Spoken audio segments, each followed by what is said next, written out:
मित्रों, जब भी हम जीवन में आत्म संयम, आत्मनियंत्रण या ध्यान की बात करते हैं, तो हमारे मन में एक सवाल हमेशा उठता है, क्या केवल बाहरी नियंत्रण ही पर्याप्त है? क्या केवल अपनी इंद्रियों को रोक लेना ही मुक्ति का मार्ग है?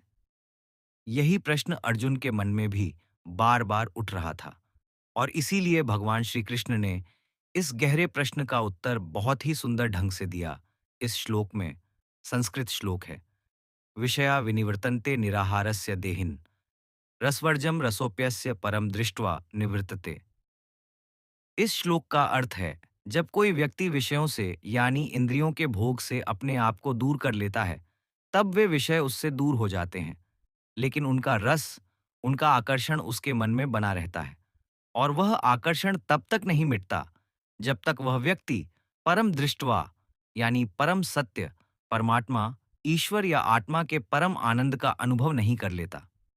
जब वह उस उच्च आनंद को देख लेता है, तब वह स्वाभाविक रूप से बाकी सभी विषयों के रस से मुक्त हो जाता है। अब सोचिए मित्रों, यह श्लोक केवल अर्जुन के लिए नहीं था, यह हमारे लिए भी उतना ही जरूरी है, क्योंकि हम सब किसी न किसी विषय या इच्छा से बंधे हुए हैं। कोई धन के पीछे भाग रहा है, कोई नाम के पीछे, कोई संबंधों में उलझा है, तो कोई इंद्रिय सुख में खोया हुआ है। हम सब अपने-अपने विषयों के दास बन चुके हैं। लेकिन भगवान कहते हैं कि अगर तुम वास्तव में इन विषयों से मुक्त होना चाहते हो, तो केवल खुद को रोकना काफी नहीं है। अपने भीतर का रस, यानी उसका लगाव, उसका स्वाद, वो जो भीतर से आकर्षण महसूस होता है, उसे भी त्यागना होगा। और वह तभी संभव है, जब मनुष्य को किसी उच्चतर आनंद की अनुभूति हो जाती है। इस श्लोक को समझने के लिए एक बहुत सरल उदाहरण लेते हैं। मान लीजिए, कोई व्यक्ति रोज बहुत चाय पीता है। अब डॉक्टर ने कहा कि उसे चाय छोड़नी पड़ेगी क्योंकि सेहत पर असर हो रहा है।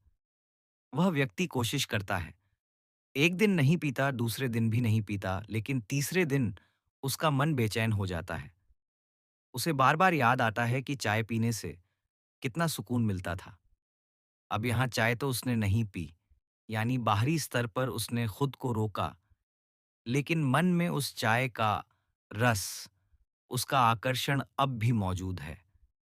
यही रसवर्जन कहलाता है, यानी विषय से दूर हो गया, लेकिन विषय का रस बाकी है। लेकिन अगर वही व्यक्ति किसी दिन ऐसा अनुभव करे, जहां उसे चाय से भी अधिक सुकून देने वाली चीज मिल जाए, जैसे ध्यान, शांति या आत्मिक आनंद, तब क्या होगा? तब उसे चाय की कमी महसूस नहीं होगी। अब वह कहेगा, मुझे अब उसकी जरूरत नहीं है, क्योंकि उसे परम दृष्टवा, एक ऊंचा अनुभव मिल गया है। यही बात भगवान श्री कृष्ण कह रहे हैं। जब तक मनुष्य को ईश्वर या आत्मा के आनंद का अनुभव नहीं होता, तब तक विषयों का आकर्षण पूरी तरह से नहीं मिटता। यह श्लोक हमें एक गहरी जीवन दृष्टि देता है कि केवल इंद्रियों को रोक लेना ही साधना नहीं है।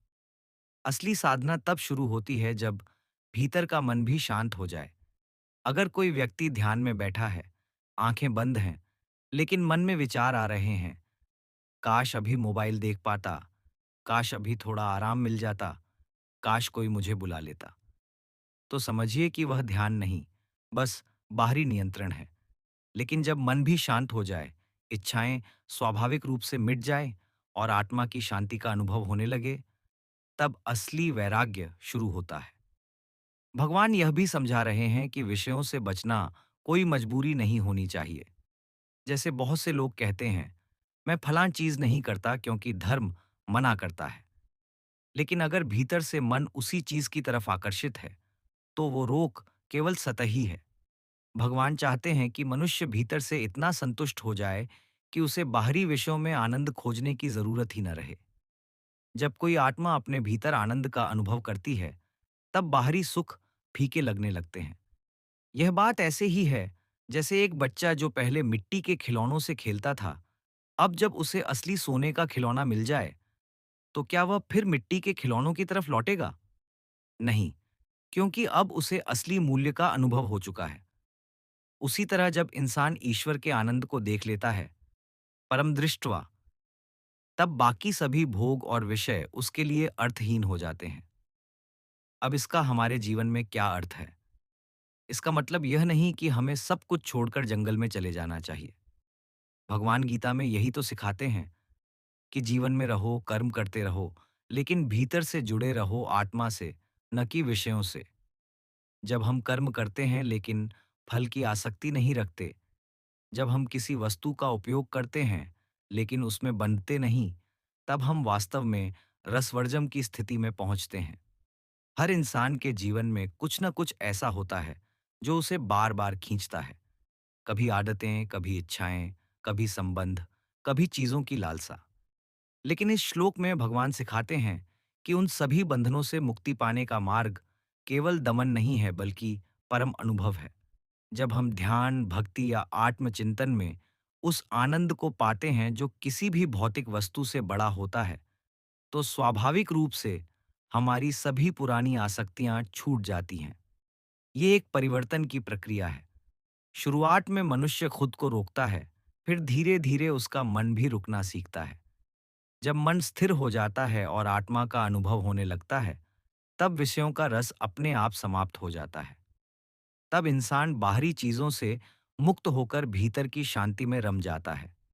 यही कारण है कि संत महात्मा कहते हैं, त्याग जबरदस्ती से नहीं होता, अनुभव से होता है। भगवान यहाँ यह भी बताते हैं कि जो व्यक्ति केवल अपने आप को रोकता है, लेकिन भीतर इच्छाएं बनी रहती हैं, वह अब भी अधूरा साधक है। वह बार बार अपने मन से लड़ता रहेगा। लेकिन जो व्यक्ति परम दृष्टवा ईश्वर का अनुभव कर लेता है, उसे किसी लड़ाई की जरूरत नहीं पड़ती। उसकी आसक्ति खुद ही मिट जाती है। जैसे सूरज निकलते ही अंधकार अपने आप गायब हो जाता है। तो मित्रों, इस श्लोक का सार यही है, विषयों से दूर रहना ही समाधान नहीं है, बल्कि परम अनुभव को प्राप्त करना ही वास्तविक मुक्ति है। जब इंसान आत्मिक आनंद में स्थिर हो जाता है, तब बाहरी आकर्षणों की कोई शक्ति नहीं रह जाती। और यही हमें अपने जीवन में अपनाना चाहिए। अगर हम वास्तव में अपने मन को शांत करना चाहते हैं, तो हमें केवल मत करो वाली सोच नहीं, बल्कि क्यों न करें का उत्तर भी चाहिए। और वह उत्तर हमें तब मिलता है जब हम ध्यान, भक्ति, साधना या ईश्वर के चिंतन से जुड़ते हैं। जब हमें भीतर का सुख मिल जाता है, तो बाहरी चीजों की चाहत अपने आप समाप्त हो जाती है। इसलिए भगवान श्री कृष्ण का यह संदेश हर युग में प्रासंगिक है। इंद्रियों को रोकना नहीं, बल्कि मन को रूपांतरित करना सीखो। बाहरी विषयों से भागना नहीं, बल्कि भीतर के आनंद को पहचानो। जब तुम्हारा मन परम आनंद में स्थिर हो जाएगा, तब कोई भी इच्छा तुम्हें बांध नहीं पाएगी। और अंत में मित्रों, यही गीता का असली सार है कि जीवन में हमें बाहर नहीं, भीतर की ओर देखना है। जब हम अपने भीतर की दिव्यता को पहचान लेंगे, तब संसार के सारे विषय और भोग स्वतः फीके पड़ जाएंगे। यही परम दृष्टवा निवृत्ते की स्थिति है, जब आत्मा परमात्मा के आनंद में लीन हो जाती है।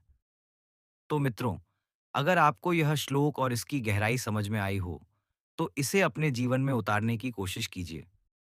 हर दिन थोड़ा थोड़ा ध्यान कीजिए, अपने भीतर झांकिए और देखें कि कौन सी इच्छाएं आपको बांध रही हैं।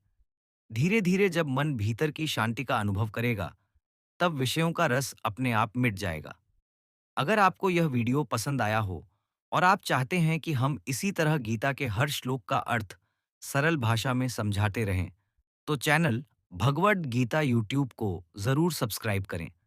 वीडियो को लाइक करें, कमेंट में बताएं कि यह श्लोक आपको जीवन के किस हिस्से में सबसे ज्यादा प्रेरणा देता है, और इसे अपने दोस्तों के साथ शेयर करें, ताकि अधिक से अधिक लोग भगवान श्री कृष्ण के इस दिव्य ज्ञान से जुड़ सकें। जय श्री कृष्ण।